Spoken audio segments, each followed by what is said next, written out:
berbagai cara atau adab batinnya untuk mencapai makrifat, yaitu memperoleh hubungan langsung dengan Tuhan, sehingga merasa dan sadar bahwa dirinya berada di hadirat Tuhan.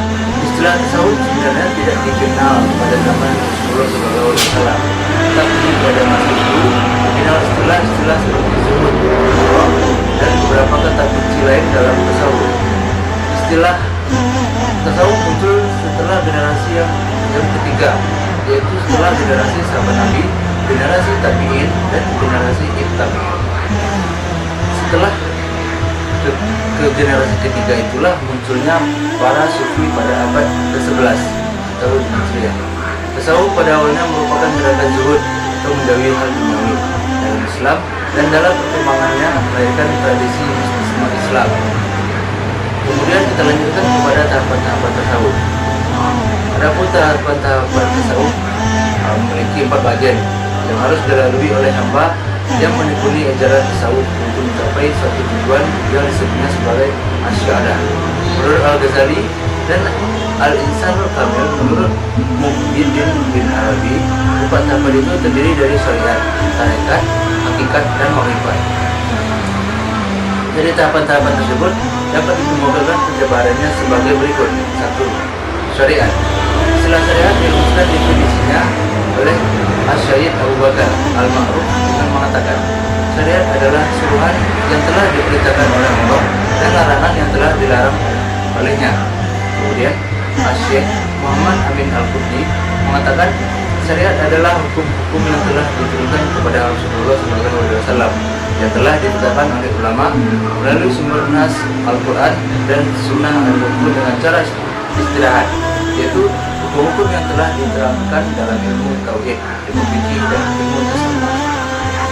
Bila syariat diartikan secara sempit, sebagaimana dimaksudkan dalam pembahasan ini, maka hanya meliputi perbuatan yang nyata, karena perbuatan yang tidak nyata atau perbuatan hati tidak dilingkup pembahasan tarekat. Karena itu, saya hanya mengumpulkan perbuatan-perbuatan lahir, misalnya perbuatan manusia yang merupakan fenomena keimanan yang telah dibahas dalam ilmu tauhid. Fenomena keimanan itu terwujud dalam bentuk perbuatan ma'ruf dan menjauhi yang munkar. Selanjutnya adalah tarekat. Istilah tarekat berasal dari kata tariq atau jalan.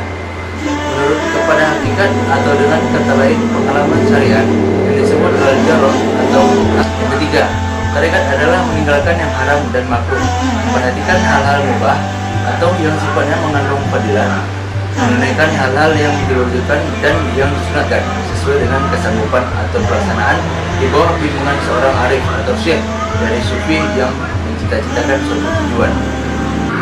Yang ketiga adalah hakikat. Istilah hakikat berasal dari kata al-haq yang berarti kebenaran. Kalau dikatakan ilmu hakikat, berarti ilmu yang digunakan untuk mencari suatu kebenaran. Kemudian beberapa ahli merumuskan definisinya sebagai berikut. Pertama, Asy-Syaikh Abu Bakar Al-Ma'ruf mengatakan, hakikat adalah suasana kejiwaan seorang salih atau sufi ketika ia mencapai suatu tujuan, sehingga ia dapat menyaksikan tanda-tanda ketuhanan dengan mata hatinya. Hakikat adalah menyaksikan sesuatu yang telah ditentukan, ditakdirkan, disembunyikan atau dirahasiakan, dan yang telah dinyatakan oleh Allah kepada hambanya.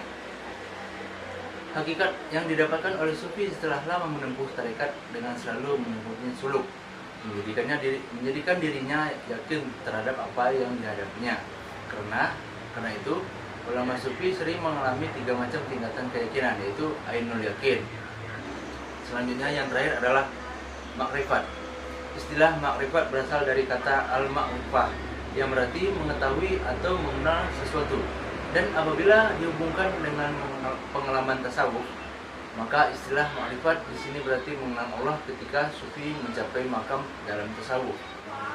Dari sinilah kita dapat melihat bahwa seorang sufi tidak membutuhkan kehidupan yang mewah, kecuali tingkatan kehidupan yang hanya sekedar dapat menunjang kegiatan ibadahnya kepada Allah Subhanahu wa taala.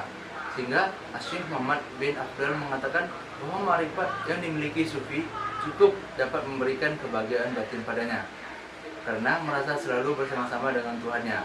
Begitu rapatnya posisi hamba dengan Tuhannya ketika mencapai tingkat makrifat. Keempat tahapan yang harus dilalui oleh sufi ketika menekuni ajaran tasawuf harus dilaluinya secara berurutan, mulai dari syariat, tarikat, hakikat, dan makrifat. Tidak mungkin dapat ditempuh secara terbalik dan tidak pula secara terputus-putus. Dengan cara menempuh tahapan tasawuf yang berurutan inilah seorang hamba tidak akan mengalami kegagalan dan tidak pula mengalami kesalahan. Demikianlah penyampaian materi tentang tasawuf dan tahapan-tahapan menuju tasawuf yang dapat saya sampaikan kepada teman-teman. Semoga apa yang telah saya sampaikan bermanfaat bagi teman-teman dan bagi diri saya sendiri.